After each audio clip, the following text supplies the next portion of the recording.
শেখ হাসিনা হচ্ছে lady Hitler. তাহলে হিটলারের দল যদি নিষিদ্ধ হতে পারে, আওয়ামী লীগ কেন নিষিদ্ধ হবে না? আমরা আওয়ামী লীগের নিষিদ্ধের দাবি নিয়ে রাজপথে অবস্থান নিয়েছি। যমুনা থেকে ইউনূস সাহেব, আপনি কি জনতার গর্জন শুনতে পাচ্ছেন? এটা সেই জনতা, এটা সেই ছাত্র জনতা যারা ফ্যাসিস্ট শেখ হাসিনার বন্দুকের সামনে বুক পেতে দিয়েছিল।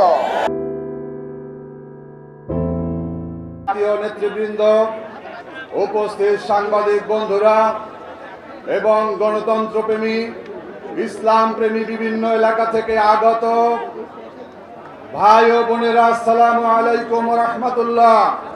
সংগ্রামী বন্ধুরা, আমার বক্তব্য দেওয়ার তেমন কিছু নেই, শুধু একটা দাবি আপনাদের সামনে রাখতে এসেছি। তা হচ্ছে অবিলম্বে আওয়ামী লীগের রাজনীতি নিষিদ্ধ করতে হবে। আমাদের দাবি, আওয়ামী লীগ বিগত 17 বছরে পিলখানা হত্যাকাণ্ড চালিয়েছে। তারা শাপলা চত্বরে হাজার হাজার নিরীহ আলেম ওলামাদেরকে হত্যা করেছে। জুলাই গণ অভ্যুত্থানে 2000-এর বেশি আমাদের ছাত্র জনতাকে তারা হত্যা করেছে। আপনারা জানেন, আমরা দেশনেত্রী বেগম খালেদা জিয়া এবং মির্জা ফখরুল ইসলাম আলমগীর সহ বিএনপির অসংখ্য নেতার মুখে শুনেছি আওয়ামী লীগ নাকি হিটলারের চেয়েও জঘন্য। আমরা মির্জা ফখরুল ইসলাম সাহেবের মুখে শুনেছি শেখ হাসিনা হচ্ছে লেডি হিটলার। তাহলে হিটলারের দল যদি নিষিদ্ধ হতে পারে, আওয়ামী লীগ কেন নিষিদ্ধ হবে না? আমরা আওয়ামী লীগের নিষিদ্ধের দাবি নিয়ে রাজপথে অবস্থান নিয়েছি। ডক্টর মোহাম্মদ ইউনূস, আপনাকে বারবার বলেছি আমরা সংস্কার চাই, কিন্তু প্রথম সংস্কার হচ্ছে আওয়ামী লীগের নিষিদ্ধ করা। দ্বিতীয় সংস্কার হচ্ছে আপনার উপদেষ্টা পরিষদে আওয়ামী লীগের অনেক ভূত রয়েছে, আওয়ামী লীগের দোসর রয়েছে, আওয়ামী লীগের দালাল রয়েছে, তাদেরকে পরিষ্কার করতে হবে। ডাক্তার আসিফ নজরুল সাহেব, আপনার শাশুড়ি নাকি এবারের মতো খারাপ পয়লা বৈশাখ আর দেখে নাই। আপনার পরিবারের নাকি সদস্য আত্মীয়, আপনার অবস্থান পরিষ্কার করতে হবে।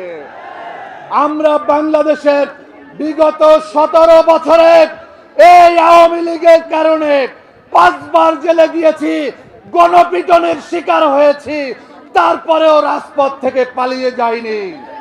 বিগত জুলাই অভ্যুত্থানে লেবার পার্টি এবং ছাত্র মিশনের আমাদের 2 ভাই নিহত হয়েছে, শাহাদাত বরণ করেছে। আমরা আপনাদের পাশে আছি। এই রাজপথ থেকে চলে যাওয়া যাবে না আওয়ামী লীগের নিষিদ্ধ করা ছাড়া।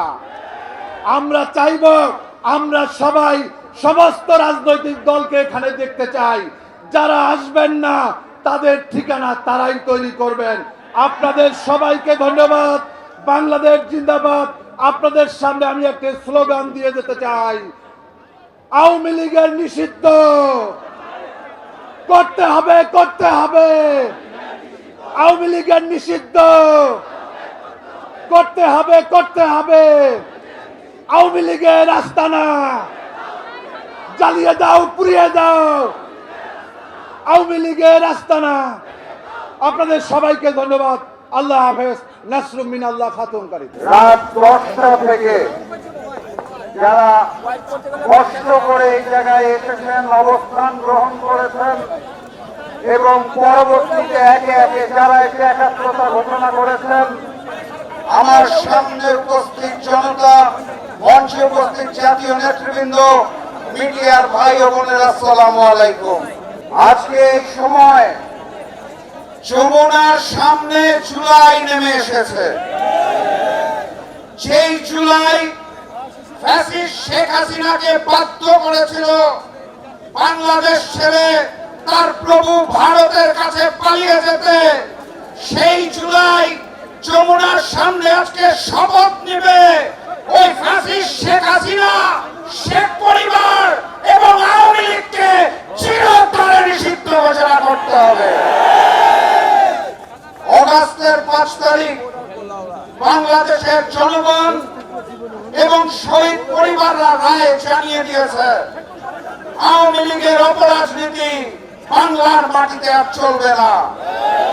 তারপর 9 মাস পেরিয়ে গেছে, এই সিদ্ধান্ত আসতে গড়িমসি হচ্ছে।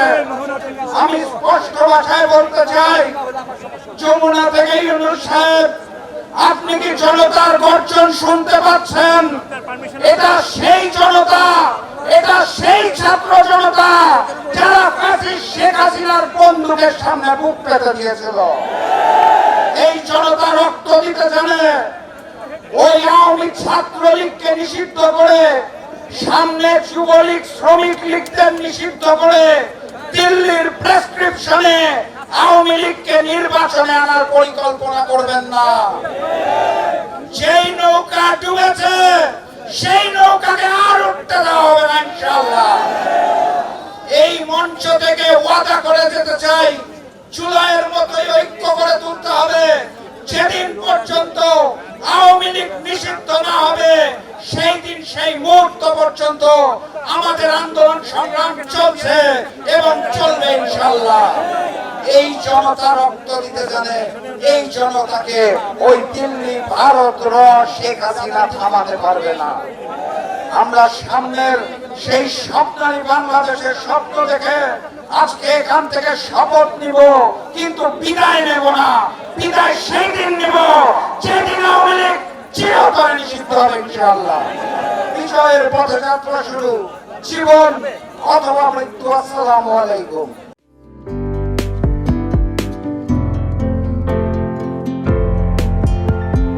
পহেলা জানুয়ারি 2025 ইউটিউব জার্নালিজমের অগ্রদূত changetv.press 6 বছর পেরিয়ে পা রাখল গর্বিত আমি অত্যন্ত আনন্দিত হলাম যে চেঞ্জ টিভি আগামী কয়েকদিনের মধ্যেই 6 বছর পূর্ণ করবে।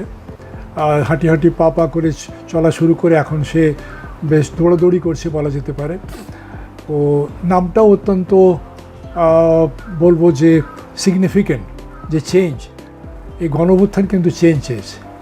সেই হিসেবে তোমার টেলিভিশনের, তোমার এই চ্যানেলের নামের একটা যথেষ্ট মিল পাওয়া যায়। আমার প্রত্যাশা যে এই গণঅভ্যুত্থানের যে প্রত্যাশা, যে আশা আকাঙ্ক্ষা, চেঞ্জ টিভি সেটিকে এগিয়ে নিয়ে যাবে। তোমাকে শুভেচ্ছা। চেঞ্জ টিভি যারা সম্পৃক্ত আছেন, যারা কর্মী আছেন, সামনে পেছনে সকলকে আমার শুভেচ্ছা। changetv.press এক ফোঁটা হলুদও নেই। Online TV channel change TV 6 বছর ধরে ওনারা কাজ করে যাচ্ছেন। ইতিমধ্যে জনগণের হৃদয়ে স্থান করে নিয়েছেন। প্রায় 22 লাখ সাবস্ক্রাইবার আছে। আর যে কোনো অনুষ্ঠান 10 লাখের মতো মানুষ এটা প্রতিদিন মানুষ দেখে থাকে। আমিও এই চ্যানেল নিয়মিত দেখি। তো চেঞ্জ টিভির পক্ষে আমিরুল মোমিনিন মানিক সাহেবের উপস্থাপনা, প্রশ্নের ধরন, এগুলো জনগণ দেখতে চায়, শুনতে চায়। আমি চেঞ্জ টিভির উত্তরোত্তর সমৃদ্ধি কামনা করছি। changetv.press এক ফোঁটা হলুদও নেই।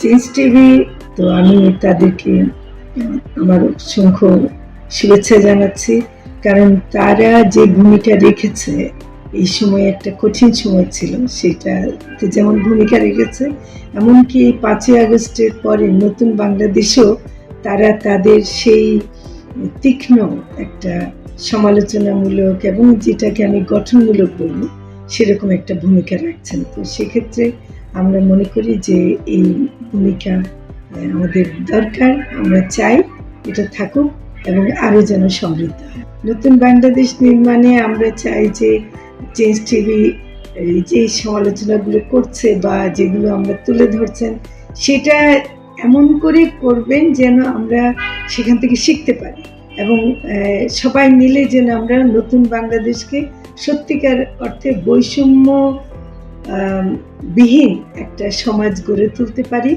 সেটা আপনারা সহজ চেষ্টা করুন। changeTV.press, এক ফোঁটা হলুদ